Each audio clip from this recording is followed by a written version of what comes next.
Assalamualaikum warahmatullahi wabarakatuh. Kami dari kelompok 3 akan mempresentasikan tentang analisis dan rancangan pekerjaan. Sebelum kami memulai, izinkanlah kami untuk memperkenalkan diri.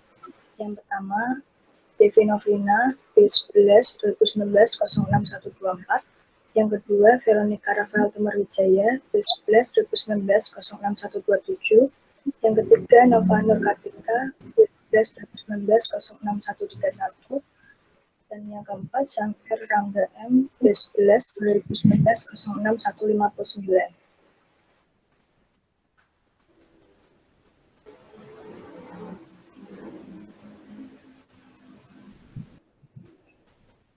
Latar belakang ini itu analisis pekerjaan merupakan awal dari kegiatan manajemen sumber daya manusia. Kegiatan ini berkaitan dengan kegiatan-kegiatan MSDM seperti pengadaan, pelatihan, pengembangan, kesehatan, dan keselamatan tenaga kerja. Kesalahan dalam menganalisis pekerjaan akan berdampak pada seluruh upaya peningkatan sumber daya manusia menjadi tidak bermanfaat.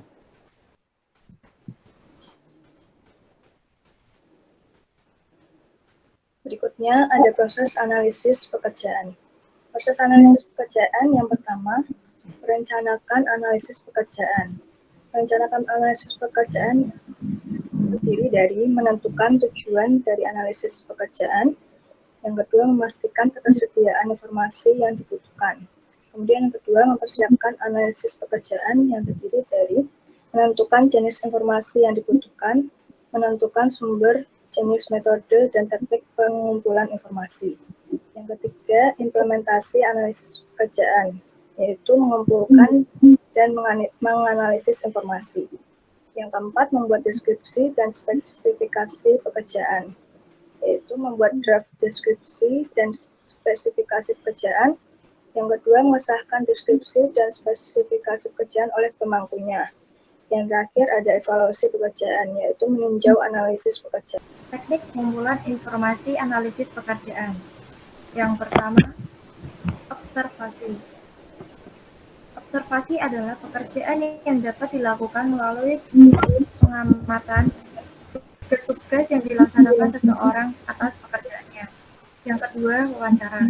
Wawancara adalah suatu metode untuk memperoleh informasi dari responden. Yang ketiga, kuesioner.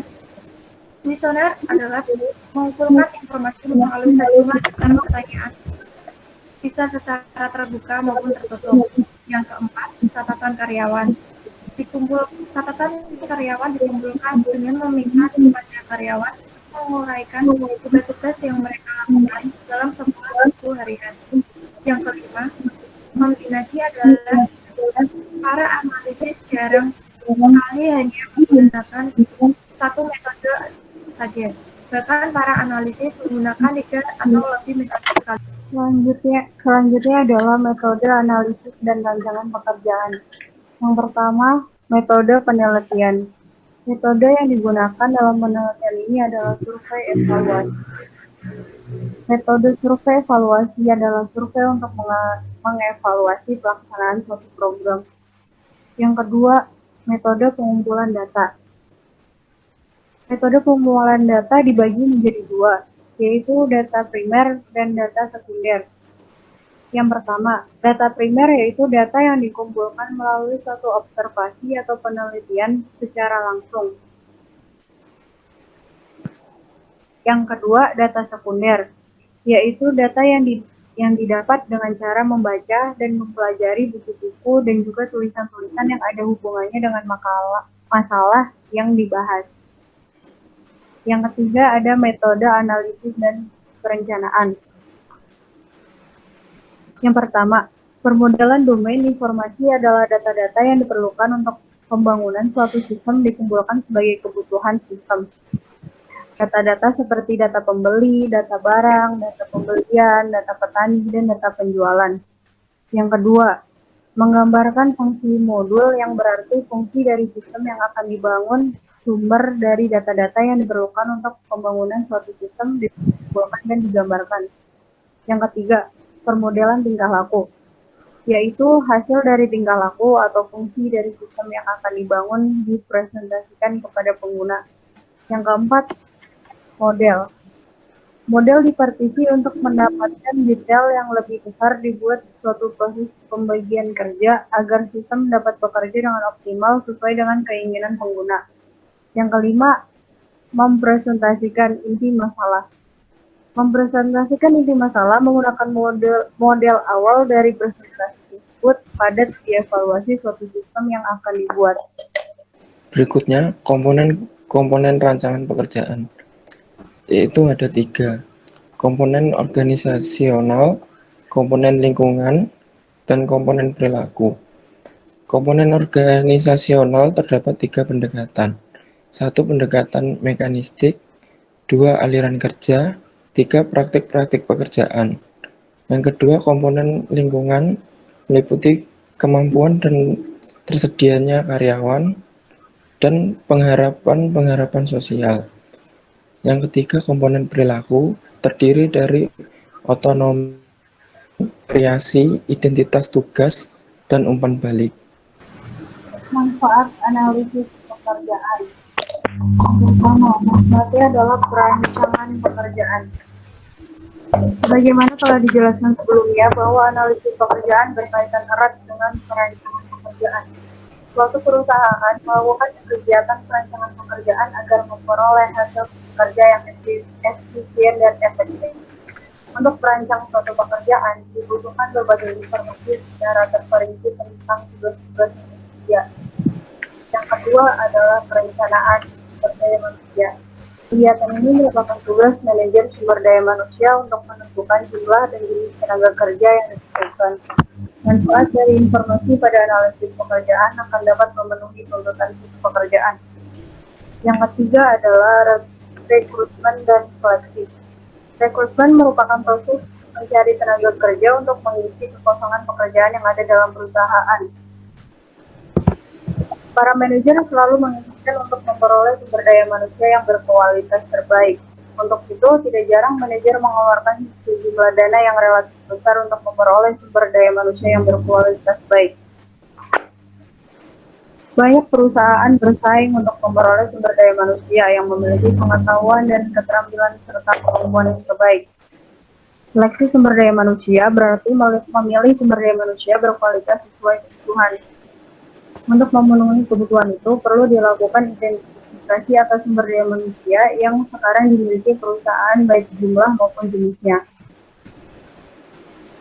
Untuk memenuhi kebutuhan sesuai kualitas yang dibutuhkan, akan dilakukan seleksi. Tentu, kesehatan rekrutmen dan seleksi dilaksanakan melalui analisis pekerjaan. Yang keempat, ada pengembangan sumber daya manusia. Umumnya, setiap karyawan dalam perusahaan membutuhkan pengembangan.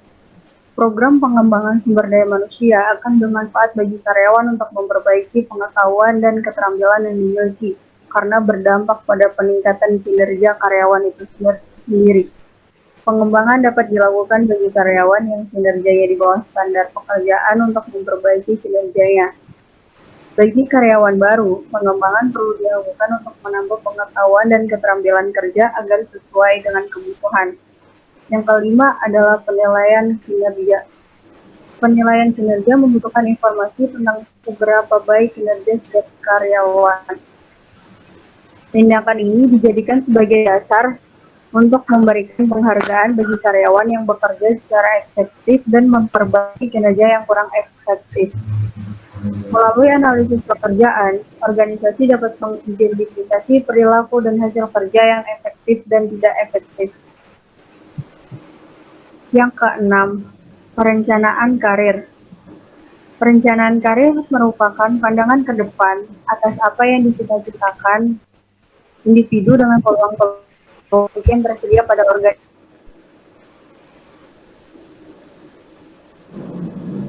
Proses penyesuaian atas pengetahuan dan keterampilan yang dimiliki dengan persyaratan yang dibutuhkan suatu pekerjaan. Yang ketujuh, ada pemberian kompensasi. Kompensasi merupakan suatu kewajiban bagi pemberi pekerjaan untuk memberi penghargaan atas jasa yang disumbangkan karyawan dari pekerjaannya. Jenis dan besar kompensasi yang diberikan kepada pemangku pekerjaan dapat ditentukan sesuai deskripsi pekerjaan. Yang terakhir, ada evaluasi pekerjaan. Evaluasi pekerjaan berarti menilai sejauh mana individu melaksanakan aktivitas yang merupakan tanggung jawabnya. Sederetan rangkaian tugas-tugas yang merupakan tanggung jawab seseorang dibagi ke dalam beberapa tahap untuk menyelesaikannya. Setiap tahap bekerja akan dinilai keberhasilannya. Ini dapat dijadikan dasar untuk menilai keberhasilan individu dalam menyelesaikan tugas-tugas yang menjadi tanggung jawabnya. Selanjutnya, hasil analisis pekerjaan. Yang pertama, tentang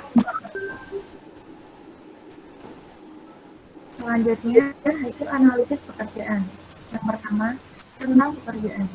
Tentang pekerjaan menunjukkan sejumlah tugas-tugas yang terdapat pada suatu pekerjaan harus diselesaikan oleh pemangkunya. Semakin banyak tugas yang dikerjakan, semakin membutuhkan waktu lama dan biaya yang lebih besar. Yang kedua, kedalaman pekerjaan. Kedalaman pekerjaan menunjukkan keleluasaan individu untuk menyelesaikan pekerjaan. Yang ketiga, hubungan pekerjaan. Hubungan pekerjaan atau kerjasama yang efektif terdapat pada kualitas dan hubungan antara individu atau kelompok untuk mencapai keberhasilan organisasi dalam mencapai tujuan. Selanjutnya, rancangan pekerjaan. Rancangan pekerjaan adalah suatu proses yang diciptakan untuk dapat mengenal karakteristik suatu pekerjaan. Bertujuan untuk mempermudah menjelaskan tugas yang diselesaikan secara efisien dan efektif.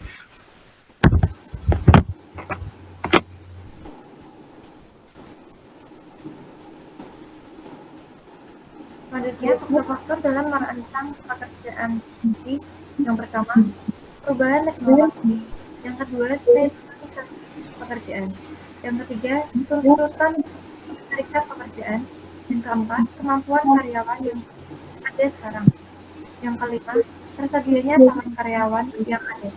Keenam, tunjangan pengetahuan kemampuan antar karyawan. Yang ketujuh, kebutuhan psikologis dan sosial dari pekerjaan.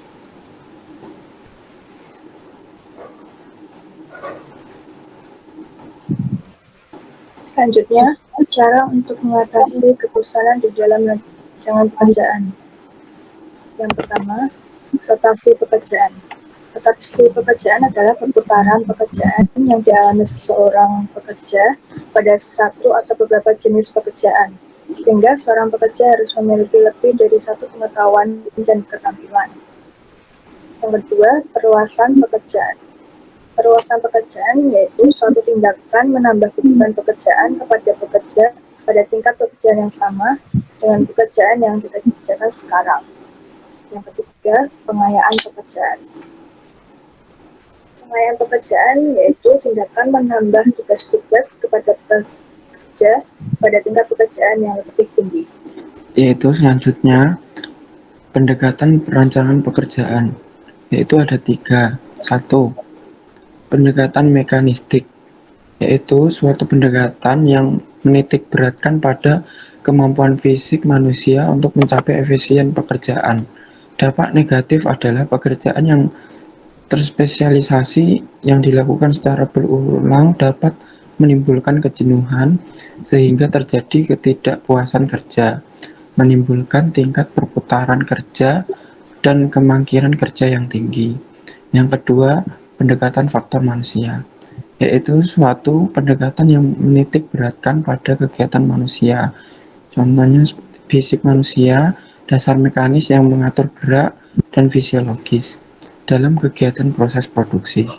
Yang ketiga, pendekatan motivasi, yaitu menitik beratkan pada hubungan manusia di mana pekerjaan dirancang untuk memotivasi pekerjaan dalam bekerja dan meningkatkan kepuasan kerja. Terdapat 2 jenis, di antara lain pendekatan kontemporer individual, yaitu perancangan pekerjaan untuk tujuan memotivasi kerja karyawan dalam bekerja. Yang kedua, pendekatan kontemporer tim adalah perancangan pekerjaan untuk memotivasi karyawan kontemporer tim untuk meningkatkan kepuasan dan kinerja karyawan. Demikian presentasi dari kelompok kami. Jika di dalam berpresentasi ada salah kata, mohon maaf. Dan bila ada pertanyaan, silakan.